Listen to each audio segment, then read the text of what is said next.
Chapter 3. There was a long war between the house of Saul and the house of David, and David grew stronger and stronger, while the house of Saul became weaker and weaker. And sons were born to David at Hebron. His firstborn was Amnon of Ahinoam of Jezreel, and his second Chileab of Abigail the widow of Nabal of Carmel, and the third Absalom the son of Maacah the daughter of Talmai king of Geshur, and the fourth Adonijah the son of Haggith, and the fifth Shephatiah the son of Abital, and the sixth Ithream of Eglah David's wife. These were born to David in Hebron. While there was war between the house of Saul and the house of David, Abner was making himself strong in the house of Saul. Now Saul had a concubine whose name was Rizpah the daughter of Aiah. And Ishbosheth said to Abner, "Why have you gone into my father's concubine?" Then Abner was very angry over the words of Ishbosheth, and said, "Am I a dog's head of Judah? To this day I keep showing steadfast love to the house of Saul your father, to his brothers and to his friends, and have not given you into the hand of David. And yet you charge me today with a fault concerning a woman. God do so to Abner and more also, if I do not accomplish for David what the Lord has sworn to him, to transfer the kingdom from the house of Saul and set up the throne of David over Israel and over Judah, from Dan to Beersheba." And Ishbosheth could not answer Abner another word, because he feared him. And Abner sent messengers to David on his behalf, saying, "To whom does the land belong?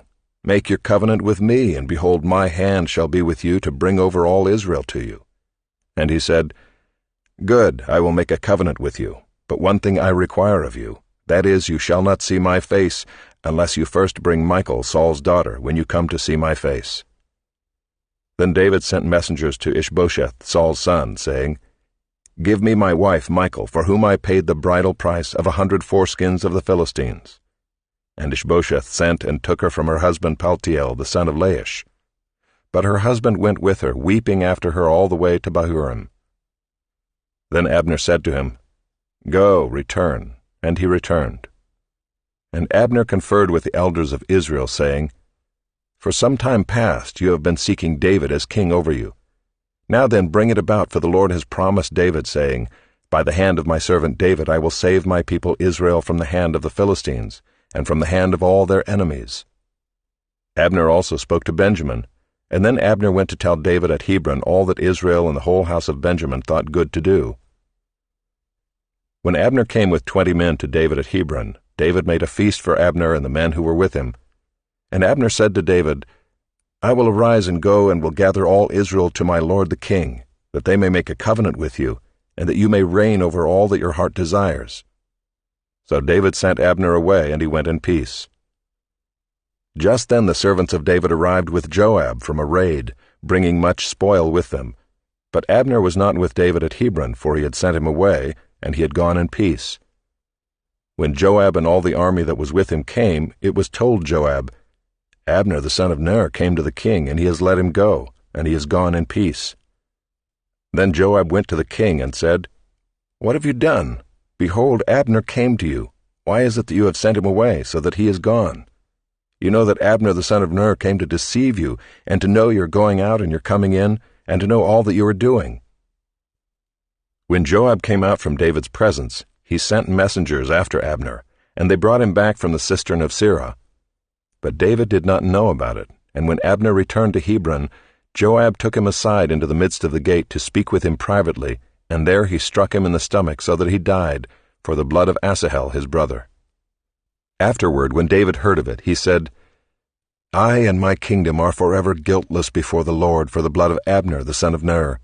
May it fall upon the head of Joab, and upon all his father's house, and may the house of Joab never be without one who has a discharge, or who is leprous, or who holds a spindle, or who falls by the sword, or who lacks bread." So Joab and Abishai his brother killed Abner, because he had put their brother Asahel to death in the battle at Gibeon. Then David said to Joab and to all the people who were with him, "Tear your clothes and put on sackcloth and mourn before Abner." And King David followed the bier. They buried Abner at Hebron, and the king lifted up his voice and wept at the grave of Abner, and all the people wept. And the king lamented for Abner, saying, "Should Abner die as a fool dies? Your hands were not bound, your feet were not fettered, As one falls before the wicked, you have fallen." And all the people wept again over him. Then all the people came to persuade David to eat bread while it was yet day. But David swore, saying, "God do so to me and more also, if I taste bread or anything else, till the sun goes down." And all the people took notice of it, and it pleased them, as everything that the king did pleased all the people. So all the people and all Israel understood that day that it had not been the king's will to put to death Abner the son of Ner. And the king said to his servants, "Do you not know that a prince and a great man has fallen this day in Israel? And I was gentle today, though anointed king. These men, the sons of Zeruiah, are more severe than I.